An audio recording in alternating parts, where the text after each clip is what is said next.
Right now, we're in the match between ECV and Sector 1 with Total, Mossworm, Cot, Silvermouse, and Kreia Bea for ECV. And on the side of Sector 1, we have Bwippo, Bruder, Fortunate, Sliver, and Forsaken. And so far, Nidalee and Elise have been taken away, which are, well, pretty regular bans, I would say. Jace being taken away from Bwippo, who has been playing that quite a lot often. Because he used to play a lot of Gangplank, but has now stepped away from that a little bit and went towards the Jace a bit more because it has been so hyped up for that top lane. So not too uncommon. Then Ryze has been banned away, which I haven't seen caught playing Ryze that often. So I wonder if they know something more than I do, but most likely they do. That's I cannot. that is usually the case when they do things that don't make sense. they have a plan, and in this case, it's making sure that the team of ECVisualize cannot order Chinese food. Okay. Then.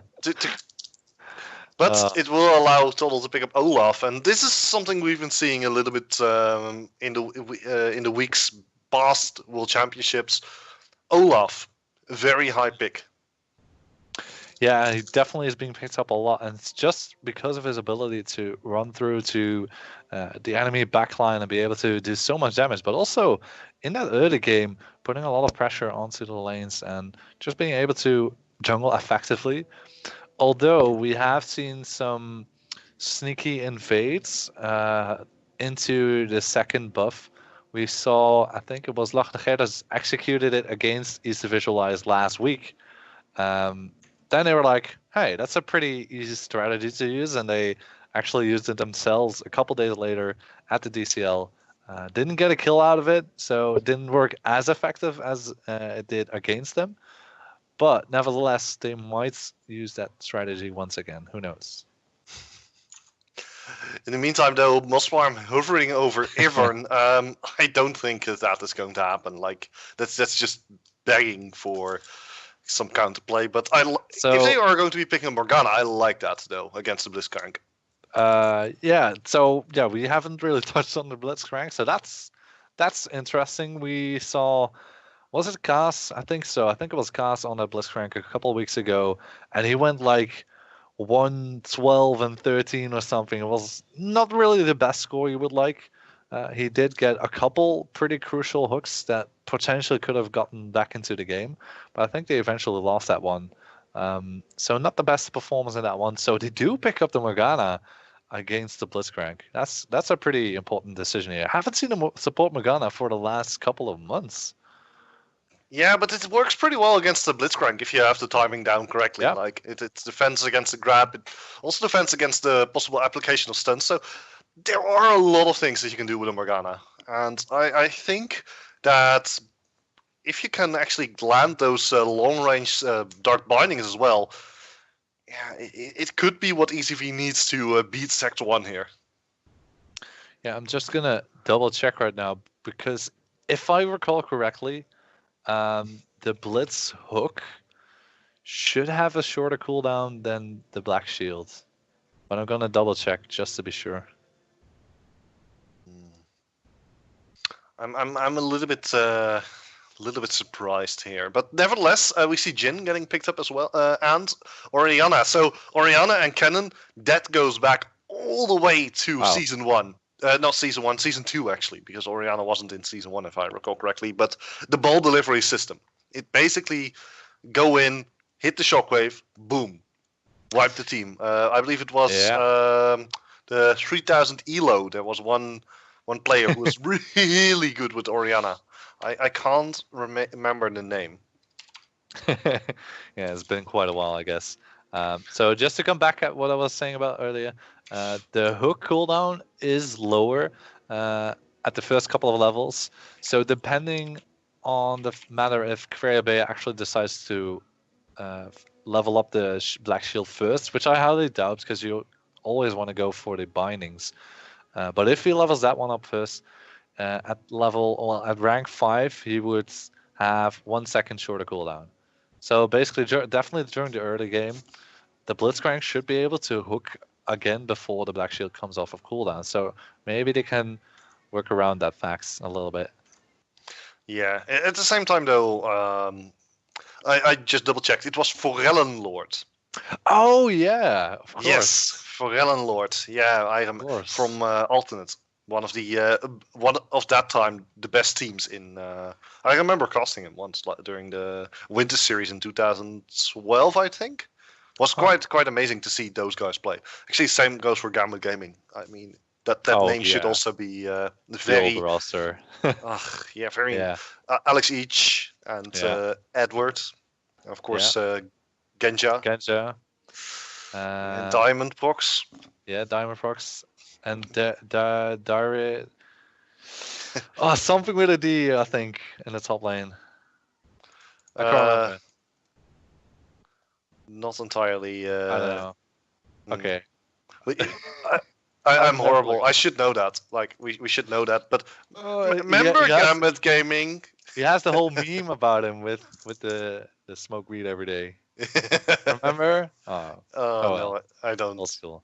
Anyway, to get back onto the game, because something else that was pretty interesting has happened. We had the Nunu coming in here for Sector 1, which I have seen, I think, last week or 2 weeks ago pretty often. However, he has been nerfed in the most recent patch because the amount of HP he used to get was kind of ridiculous. So not as good as he used to be, but still able to put a lot of pressure onto that dragon, of course. And on the other side, we have the Malphite in the top lane, which is a bit risky against the cannon, because, of course, especially in the early game, you'll get harassed quite a lot. And the Caitlyn is coming in there for Silver Mouse. I am getting the feeling that Sector 1 isn't in the correct order, or that they are switching things up. Because isn't Bruder supposed to go into the jungle? Yeah. Okay. That's interesting. That's interesting, yeah.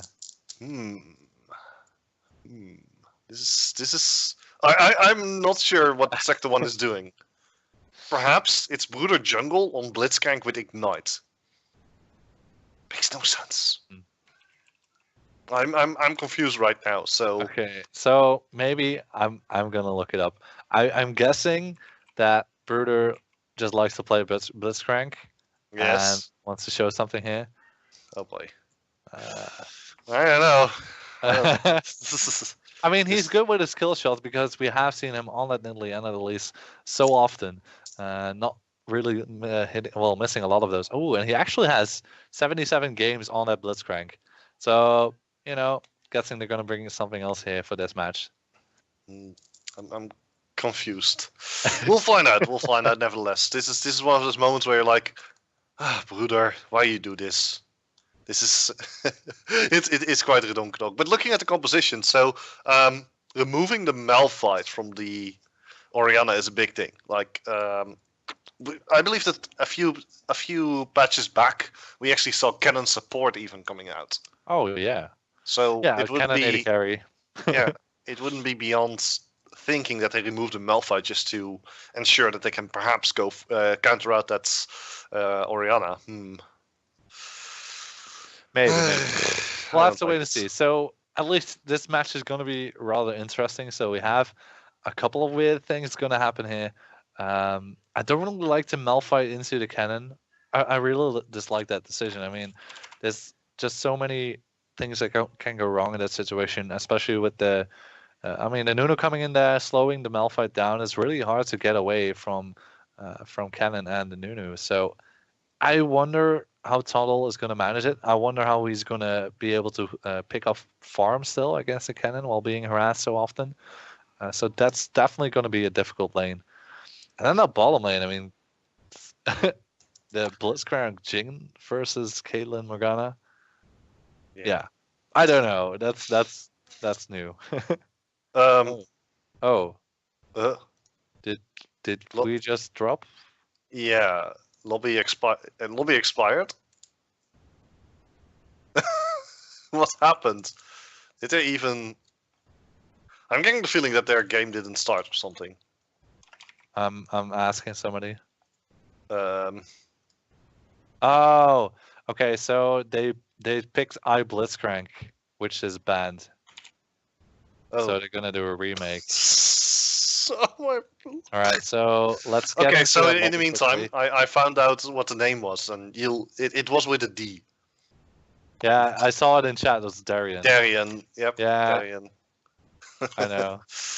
Oh my word! These Alright, guys, they are horrible. Yeah. So Gambit Gaming. Remember Gambit Gaming? Yeah. All right. Remember Moscow 5? Yeah. Wow. Yeah. Small difference. It's okay. We'll get there someday. All right. So we're gonna get back in lobby. So it's a bit unlucky. They had to actually wait for us probably because we were on the 3-minute delay. Yeah, most That's likely. Unfortunate. Well, the reason why we didn't why it dropped is most likely because the game got cancelled and then it just stops the spectate. Ah, okay. Okay, that makes sense. Not smart. It is just ridiculous. This is... All right, so apparently computer crashed from somebody. Wow. Mm. Just keeps happening. All right, so in the meantime, while we're waiting, we could of course catch up a bit on the potential 3-way or 4-way tie scenario. Oh yeah, the great. Okay, so assuming Sector 1 wins, then we have a. I made a little bit of a spreadsheet. It's kind of funny to find out. So basically, the way most of the things work is based on time coefficient. So how time coefficient works is that if you win, you get negative time coefficient, and if you lose, you get positive time coefficient. A bigger number in total is always better. So what that basically means is if you win fast, that's good for you because you get less negative time. But if you lose slow, for instance, a game goes up to 40 minutes or something like that, you gain positive time. The thing is that right now, Game Gear has negative 30 in terms of game time, of coefficient. So assuming we take Sector 1 out of the equation, Asterion or the Lage de Gerda's both need to stay above the minus 30 mark because the higher coefficient means the higher. The better you did, basically. Yeah, the better you did. Yeah, exactly. So what it boils down to, and I did the calculations. I actually made an Excel sheet for this. Yeah. If the Gerda's lose, they want to draw it out as long as they can. The longer they can, the better. However, if they lose and they do it within what was it again? 24 minutes and 30 seconds. I think it was. Let me actually double check this. It was. I think it was like between 23 minutes and 24 minutes 30, something like that. 23 minutes and 59 seconds. 22 minutes and 59 seconds. All right. If Gerda's hold out for that long, then they can't be removed from the tournament anymore. However, I'm not entirely sure how the match time is calculated based on what we see at on the site itself. But however, if Asterion wins and takes longer than what was it again? Minus 14. Oh, 9. Yeah, this is always the best. 1469. I kind of screwed it up. Great. In any case, if they take longer than 1469, if I recall correctly, yeah, which is 1469 seconds, which is, I can actually just calculate that. That's the beauty of it. Which is about 24 and a half minutes. Oh, yeah. Then they can't make it anymore. So they have to win for the Lage de Gerda's. Need to hold until 23 minutes. Whereas Asterion needs to win before 24 and a half. Yeah, that's basically how it works. Yeah, so if Lage de Gerda's loses before 23 minutes, Lage de Gerda's is knocked out. Yes. If Lage de Gerda loses within 24 and a half minutes, Team Game Gear is out. Yes. If Lage de Gerda's wins or loses later than those 24 and a half minutes, Asterion is out. So it is pretty time critical, yeah. At the very least, that is how I interpret the rules. I don't know how the admins do it. They are going to be finding it out later on. But at least that is what I think. I think it's based on time coefficients because, well, internally they would have, assuming Asterion wins, they would have that tie. So that's the thing. It's gonna be interesting. I mean, at least we'll have some sort of direction that we think it should be heading. But yeah, that means we'll find it out later on if needed, of course. And yeah, let's wait and see, I guess. So we're back into the lobby. Everything has been sorted, and Bruder switched towards that support position, so that's going to be helpful a bit more to effectively see the scores and such. So yeah, now we're going to get back into the game. Can we actually see what he loaded up as a skin yet? No, we can't. No, we can't. But let's be fair. It can't be Blitzcrank again. Nope. Because if it's twice in a row, I'm pretty sure that Bruder is going to have some problems with his team. Because that's actually going to be the more interesting part, is how do forfeit losses get calculated within the tiebreaker? Because Sector 1, the interesting part about Sector 1 is that they have not won or lost against any of the teams in this tiebreaker, because, and that's the fun part, they only have forfeit wins and forfeit losses against Lachende Gerda's, Asterion, and Game Gear. So at that point, I also think that it's going to come down to the total points that they collected between each other. And then I believe that Sector 1 has 2 wins and Asterion has 2 wins. And Gerda's and Game Gear only have 1 win, so then it's between those two. Oh, yeah. If I recall correctly, but I need to double check that. So that's that could be. Yeah, we saw the list of rules, so. Yep. I'm quite surprised that Bruder is actually going into that support role with his Blitzcrank. Yeah. I'm not sure if he realizes that there is something riding on this, because if this is a 4-way tie, I don't know. Yeah, I mean, if they take the win here, they are secured of that spot in the for the finals in Amsterdam. So for them, it's still important as well. ECVisualize is more playing for honor, I suppose, because they are in that last spot with Uncharted Gaming. So for them, it's just getting on top of Uncharted Gaming and just not finish last here, which I suppose counts for something. But yeah, Sector 1 really needs to want to win here just to be sure that they are secured of their position. Yeah, exactly. That's the main thing. If Sector 1 wins, then all our calculations go out the window, and Sector 1 just becomes second. So they're not Sector 1, but they're Sector 2. Yeah, which is still a pretty good position to sit in. Plus, also, what's going to be interesting is to see which team is going to end up in what spot, because it's going to matter, of course, for the finals. Who is going to be the opponents then for MCon in that first game, and who are going to go up against each other for second and third position. Yeah.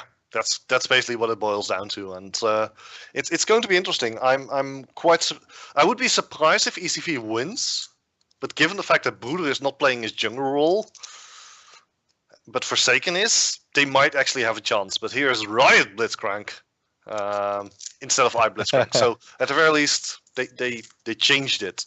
But the Caitlyn Rebel skin, isn't that just literally the same Caitlyn skin? I'm confused. I don't know. Is it a chroma or something? I don't know. Maybe. Yeah. Well, at the very least, I'm not too sure about skins, but yeah. Well, in any case, ladies and gentlemen, we're on the Rift for ECVisualize against the team of Sector 1. On the blue side, we have Toddle, Mosswarm, Cod, Silvermouse, and Kreabea. On the other side, we have Griepo, Forsaken, Fortunate Sliver, and Bruder. They'll be fighting it out.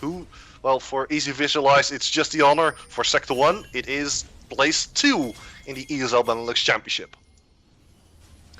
Yeah, they're moving into position, and it is a Blitzcrank, of course. How can you not go for the invade here?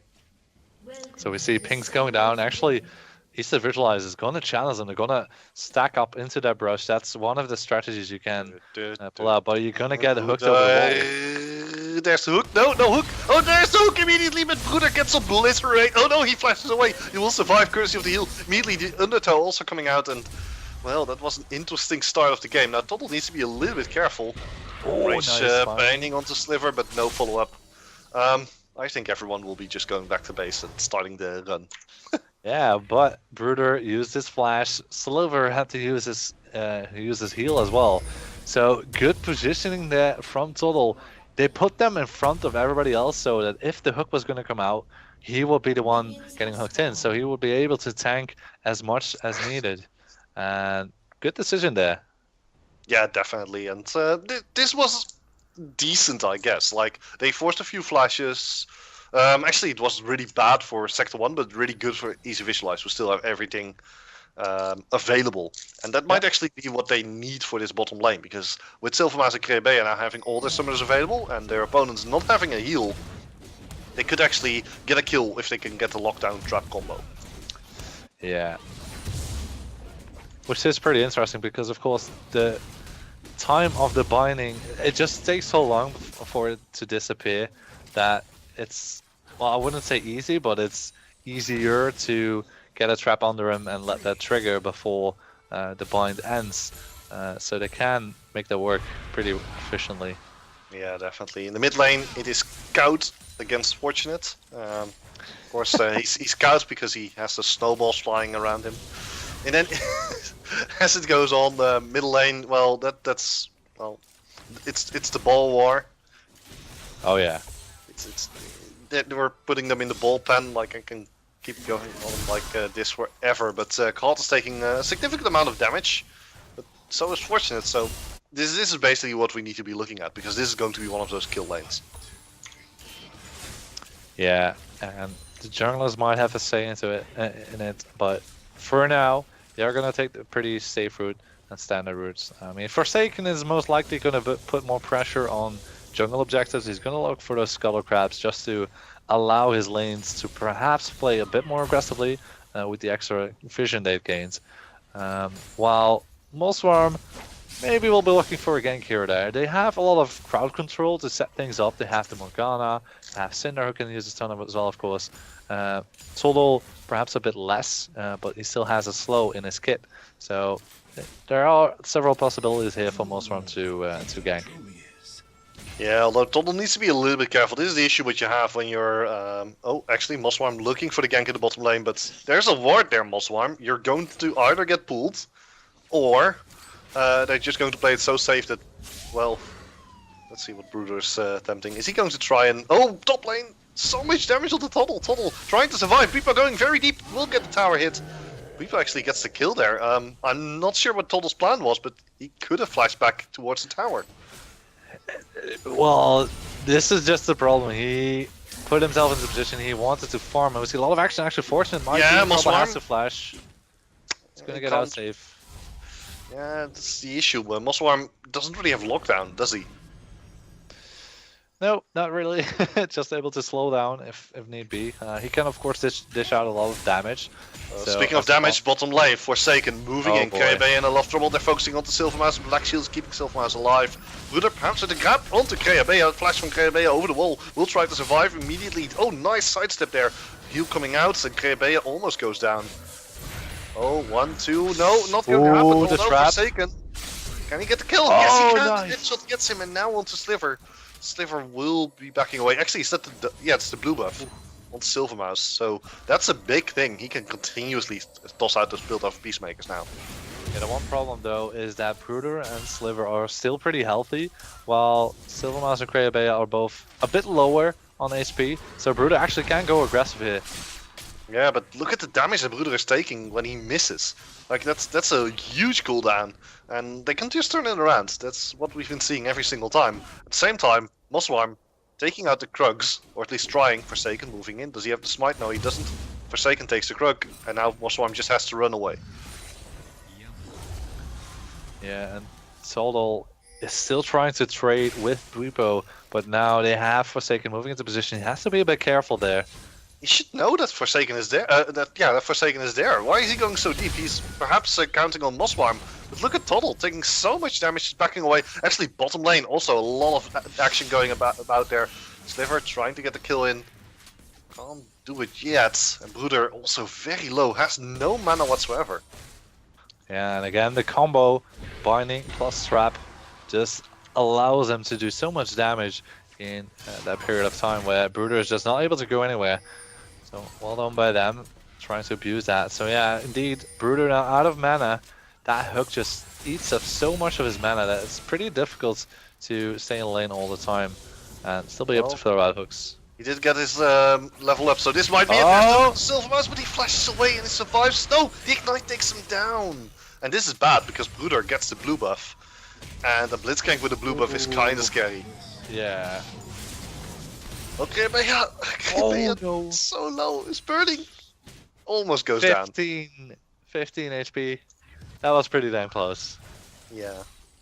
So they got the return kill, so that was exactly the situation I was talking about. They were pretty low because of that engagement in the 3v2 scenario. Yes, they did get a kill out of that one, but it put them in a bit of a bad state in their laning phase. So now, giving away the blue buff to Bruder, that's going to be annoying. Yeah, definitely. Like, Blitzcrank getting the mana for his mana barrier as well. It's relatively powerful. In the meantime, though, blue buff now going over to Cod, and Cod heading right back to the middle lane. And looks like Mosswarm just more than happy to take down the Krug. Yeah, right now he's more focused on farming. He's doing pretty well on doing so. He has a small lead on in terms to Forsaken, and he is trying to set up something here in the top lane. Has that pink ward? Yeah, well, he is going to get spotted out by the Tribrush ward, but they're heading straight to Forsaken. Caught is there as well. Forsaken in a lot of trouble. Can they get the stun down though? There's the stun onto Forsaken. Do they have the damage? Is it going to be enough? He's almost down. But no, it's not going to happen. They did take the red buff though, so it's a nice victory right there. Yeah, so it was Forsaken away here. Did not really bait anything else out of it. No flash had to be used and no ultimate from Fortunate to get Forsaken out of harm's way. But Mosswarm is able to steal something more and something extra out of the jungle. Yeah, now bottom lane. Bruder moving in. He's looking for the hook. Who is he going to hook? Well, there's the silence on the Silver Mouse. Silver Mouse will die if he's not careful. One more hit. Yeah, he goes down. The exhaust is way too late. A little bit wasted as well. Final Curtain or Curtain call. Okay, but he almost goes down there. Yeah, well, what can I say? This is definitely not the... Oh, flash over the wall. Bruder in silver. Oh, they go for Kreabea! Oh, Kreabea. Silver Sliver with the mastery disrespect. Yeah, Kreabea was a bit greedy. He wanted to defend the turret, maybe clear a wave with his pool, but yeah, that's just not really the position you want to be in. Way too low and being picked off pretty easily, even though Bruder had to use his flash, which is fair enough. But Kreabea actually had this flash available, so could have flashed away from it maybe. Yeah, but perhaps saving it for later, when he will be hitting level 6 soon. Maybe Soul Shackles? Could be. And if they can set it up, they want to have... Oh, Toddle in the top lane getting... Oh, Toddle actually turning it around as a big tower hit gets it! Oh my word. Oh, Toddle needs to be careful that the minions don't get him. He's actually like, minions, let's not die to it just yet, but wow. He's actually taking damage from the minions. 40 hit points, if he takes 2 hits, he's dead. Holy shit! Oh, the one actually survived. 15, 7. Oh no! Minion kills Toddle! Oh wow! Minion kills Toddle! I cannot believe it. Oh wow! Boy. Okay. Oh, bottom lane again. Bruder moving in. There's a silence on the Silver Mouse, but this time it's Mosswarm moving in. Mosswarm onto Sliver. Sliver taking a lot of damage. Silver Mouse does go down, but they didn't. I'm not sure what Mosswarm's plan was there. He couldn't actually take down Sliver. Nope, he could not go for it completely because Bwipo was there. Bwipo did not have his ultimate available, so maybe he could have tried something, but it would have been risky either way in a 3 versus 2 scenario, so not going for it. Oh, Mosswarm in a lost roll critical coming out. Look at the damage here onto Mosswarm. One more hit, that's all it takes. Almost goes down. Bwipo moving and has Slicing Maelstrom available. Actually doesn't have it available, but doesn't even need it. He has the red buff, so he's going for Kreabea now. But Silver Mouse is moving in. Oof. But it's Silver and Sliver.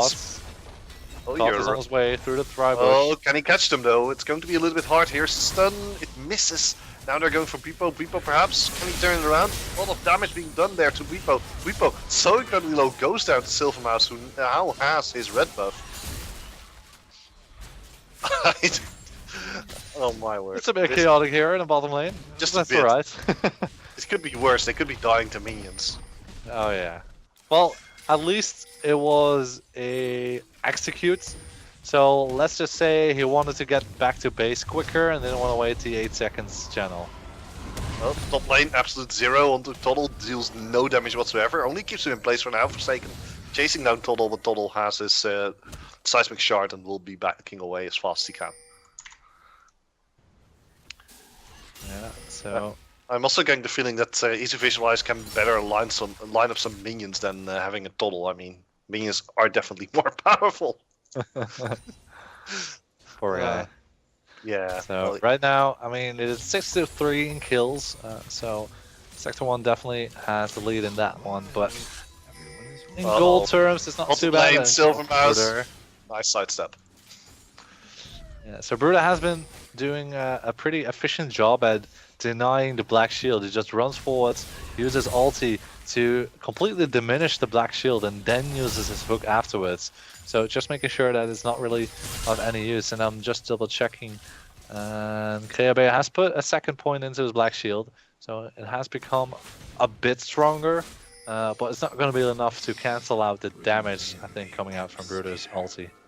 Yeah, look at this Bwipo going very deep into enemy jungle territory. Mosswarm doing exactly the same, but getting spotted out by this ward. Ooh. So you can see Bwipo moving in, actually moving towards the middle lane. Caught in a lot of trouble. Yeah, he's dead.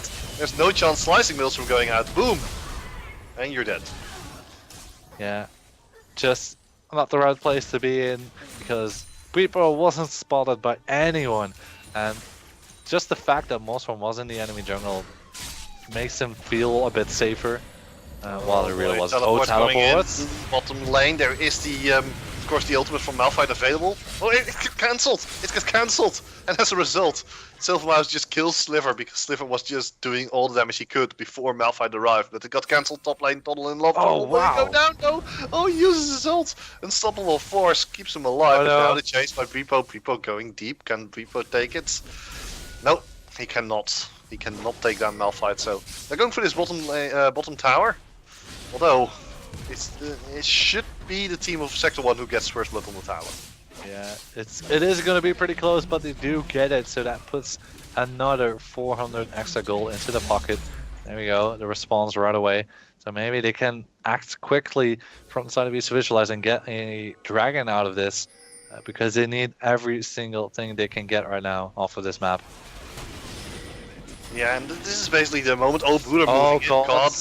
Gods will go down if he's not careful. Bruder moves in, comes in with everything he has, dies. Wow. Oh, the Blitzcrank damage. It is ridiculous how high the base values are on Blitzcrank. Yeah, he still even had his Ignite available. Didn't have to use that at all. So just picking up another kill for himself. Ooh, Silver Mouse might be in trouble here. I think he's one more hit, die. That's all it takes. Yeah, he goes down. Yeah. Did they actually get the dragon though? Yes, they did. So, at the very least, they got a dragon. But is it worth it losing all your champions? Not really. I mean, even for a, let's say, an Infernal or a Mountain Drake, I wouldn't want to give away that many kills. Even one is a little bit questionable, I suppose. But for an Ocean, yeah, that's not really worth it. Yeah, in the meantime though, middle lane now getting pushed by Fortunate and Bwipo. Mosswarm not even bothering to stop it. I mean, this is how you lose turrets, guys. Toddle now in a lot of trouble, trying to go for the 1v1 with Forsaken. Oh, well, Bwipo coming in.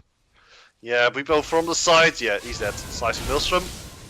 And as he has Unstoppable Force, not even using it.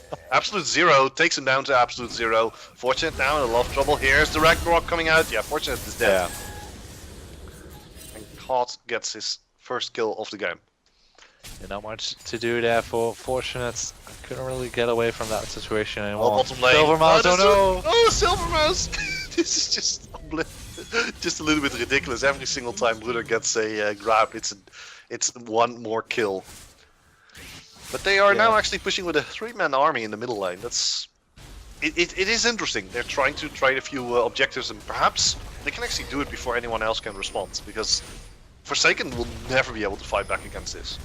Yeah, that's a pretty good decision making here. Forsaken can't even go in to really slow them down, although the rest of the team of Sector 1 is moving in. Can he catch somebody off? Bruder trying to get there. Forsaken's out there as well. Black Shield keeping caught alive. Here's Repo. Need the exhaust going out to Repo. They're turning their attention to him. Soul Shackles does not get Repo, but does get Forsaken. Boom! There's the Insult Force. They get Repo. Now they can turn it around to Bruder. Bruder backing away as fast as he can. The stun lands to Forsaken. Forsaken is just too tanky. Does not go down. Now they just have to back away using the Undertow as a slow, as a, well, the turret.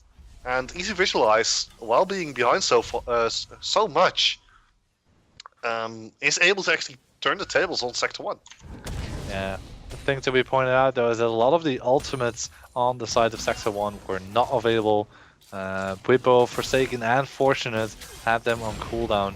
So that's a big point, of course, because we did see the Unstoppable Force coming out of Toddle to pick up that kill onto Bwipo.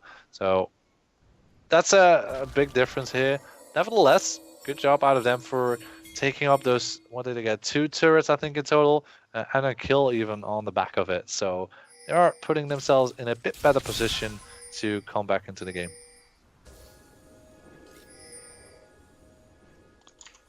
And for now, Bruder topping the wards. This is definitely one of those very scary situations, although the Scuttle Crab is the victim. Yeah, this is what happens when you actually have the Scuttle Crab moving in the way of what is happening. So that's a big issue, especially with top lane, Absolute Zero, Silver Mouse. Is he actually barely missing? Oh, mid lane, wow, it was just grabbed that. Top lane fight continues. Bwipo looking to move in. Silver Mouse and Krebe are running away, but look at these guys. Sliver, Fortunate, looking to move in. Can they catch on to Silver Mouse? Silver Mouse maybe going down. Here's the hook.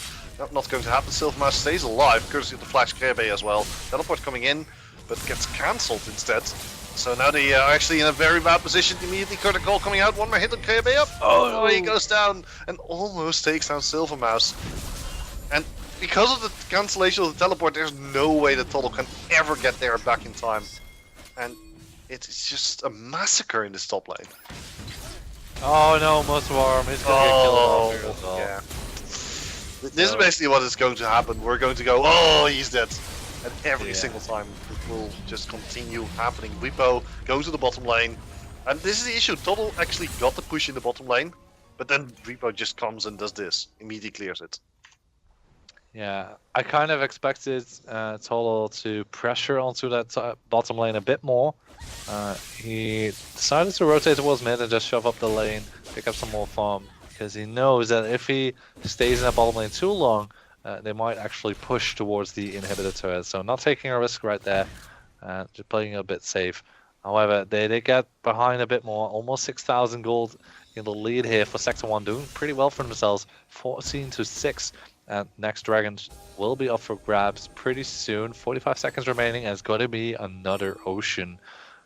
Yeah, the Ocean Drake is pretty neat, but actually, there's the... This pretty close. It feels like the Nidalee spills are all over again, but then again, well, this is just incredible how this is playing out. You can say a lot about ECV, like they're still doing the aggressive plays right now. And they're still trying to fight back, even though they have already been eliminated from the tournament. I like how they're also taking out the Scuttle Crab here, giving them additional movement speed. So, Sector 1, moving in. Oh boy. There's the ward. The ward is outside the brush, I think. I think it's just in, I'm not sure. It doesn't matter. Different. There is Forsaken, catching onto Toddle. Buddha Fortunate as well, Sliver. They're blocking the way out. Toddle. Look at the damage that Toddle is taking. He's not taking whatsoever. The shockwave lands and the Toddle goes down.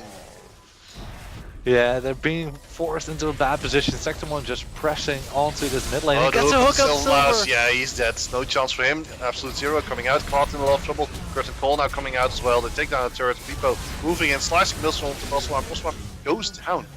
And that is going to be a barren attempt by Sector 1. Yeah, they're going to move into position quickly, and Forsaken is still so healthy, so he should be able to tank that up quite easily. Need to be a bit careful perhaps with Bruder, because he is so low already, but they should be able to pick this up. However, it is still pretty early in the game, 21 minutes so far, So maybe they want to try and stop this Baron attempt. Can they do it though? It's down to 4,000. I heard a Yomu's Ghost Blade being popped. Yeah, Sliver wanted to get out of position. Can KB do it? No, he cannot. And they just go down one by one. Baron goes over to Sector 1. And they all just recall back to base. And that should pretty much be game. Sector 1 should just finish the game right here. They have the Baron. They have a substantial lead of over 10,000 gold. And they have the items to do it. They have everything they need. Yeah, they have so much in their bills right now, and just the sheer lead they've taken so far. Just the Blitzcrank actually working out pretty well here for Bruder. I suppose he's just having fun. He really likes to play the Blitzcrank, which is showing from his match history. I mean, 77 games on a champion. It's quite a lot. And he actually picked up a Proto Belt for himself, so really wants to get into position easier for those hooks. Yeah, well, it is working out for now. Bruder moving in, KB gets hooked! Oh, nice! Goes down, that was maximum range. Oh, I thought it was a call going out there, immediately going in as fast as they can. Everyone is just jumping and slicing Milstorm as well. Repo doing so much work. Mossworm pops his Ragnarok, will lose his defenses, but oh my word, it's Toddle from the rear. Looking for the kill, it's unfortunate, but Sliver is there. Shockwave comes in, no chance for him to actually escape. And it's an ace. It is the team of Sector 1 who should be able to finish it right here. Death Timers, 20 seconds. Maybe they can't finish it, but they should be able to at the very least take a Nexus turret if they want. Or, well, just say, we want the bottom inhibitor and then win that way. Yeah, Kreabea has his Soul Shackles available, so maybe if he would have landed the hook, I guess he would have gone for the flash engage. However, no Zonias on him just yet. So maybe he can stall him long enough. Yeah, well, all I know is that for now, the entire plan of Sector 1, throwing a wrench into the tiebreakers, is not going to happen. Not yet. And teleports away, KB actually spots him, but they will just turn it around to KB. KB gets Soul Shackles into Forsaken. Forsaken is like, I'll take teleport. It. Oh god. Yeah, indeed, a teleport from Toddle. Will it be enough to take down Forsaken? Forsaken dangerously low. Most Swarm now moving in. Yeah, Forsaken goes down. Bruder needs to run away as fast as he can. Can he actually do it though? That's a better question. He's looking for KB. KB dangerously low. As Reaper comes in, turns it around onto Toddle, and now Caught is in a lot of trouble and will go down. So it continues immediately, going for KB. KB trying to run away. Mossworm actually gets pulled right back in. In the meantime, as Shockwave lands, as Bwipo chases down KB. Oh, nicely done. Vertical. One trip kill goes down. Yeah, I was gonna wonder, can he dodge one? Because if he could have dodged the first one, maybe he could have dodged them all. But no, it's not gonna happen. Sliver with his pinpoint precision gets the kill, and now they push forward onto this mid turret. They will pick up the inhibitor. I don't think they will go for the win just yet, even though they still have 4 people here. They are quite low and the respawn times are still short. So if they decide to go for the victory, it's going to be a risky one, because they're going to have to fight for it. Yeah, Toddle has his ultimate available, and they back away. Smart move. Decides, we have the gold. Looking at the gold, they have plenty of gold in the bank to buy some new items. So that's also a big thing. Heading back to base. Clearing out everything they can, getting the blue buffs, getting all the buffs, clearing out the jungle. That's also a big thing. So, yeah, it seems fairly substantial how this all played out. And now they just, well, they seem to be fine with how things are going right now. Yeah, I'm guessing they're going to have a little bit more fun with the Blitzcrank. But honestly, they are in the best of position right now to take this game. 2 inhibitors down. They have a massive goal lead of 15,000 right now, and shouldn't really have any trouble. They can just force onto the top lane, take the last one of the inhibitor turrets and even the inhibitor, and I think it's going to boil down to one last fight and one final stand for ECVisualize for them to keep this game going for a little bit longer. I'm very surprised that this is taking so that they are taking such careful steps. It's very un-Benelux to take these careful steps. They're just playing it by the numbers, and they decide, okay, we're taking out every single inhibitor before we actually kill them. Yeah, they're playing it safe, I suppose, which we do not really see happen that often. But it's the more logical approach, I suppose. They don't want to give away too much and just play it out. So right now they're just gonna shove up this mid lane, as we see being done right now by most of the team of Sector 1, and how to start their rotation. Superman is already moving into the base from that bottom lane, so they're gonna have to clear that out as quickly as they can, so they're still able to defend that top lane, inhibit the turret. It's gonna be pretty crucial if they lose it. Oh, that was double Protobelt, just used immediately the engage here. Repo looking for the kill, there's the critical to Draven. Might actually take him down. Beautiful hit there by Tunnel, but it's just a little bit too late. Shockwave, more like a shock whiff, as they pretty much, well, let's be honest, it was overkill. Tunnel just died before the Shockwave even did anything, and now they're going for the final inhibitor that should finish off the game right here, and it's just a matter of time. You can see Moswarm, they're trying to well, defend somehow. Look at Sector 1 here. Yeah. It's just standing here to decide what are they doing. I just want to point out it's League of Protobelts here, even Sliver picking one up, so that's pretty ridiculous. But like I said, I mean, they're just having a little bit more fun with this match. They know they are in the driver's seat, and there's not really any chance for them to lose. So they're going in onto Silver as he goes down, and now they're just going all in onto Moswarm. Tunnel will be coming in once again, but he doesn't have anything whatsoever. They're going for the next turret. It should be the end. It should be the well, the finishing movement is going to be the finishing move. Sector 1 wins against ECVisualize and secures themselves the second place spot in the ESL Benelux Winter Championship, and they will be facing off against well, the third seed, which depends all on the next match. Lachene versus Asterion. Congratulations, Sector 1. We'll be seeing you in the arena.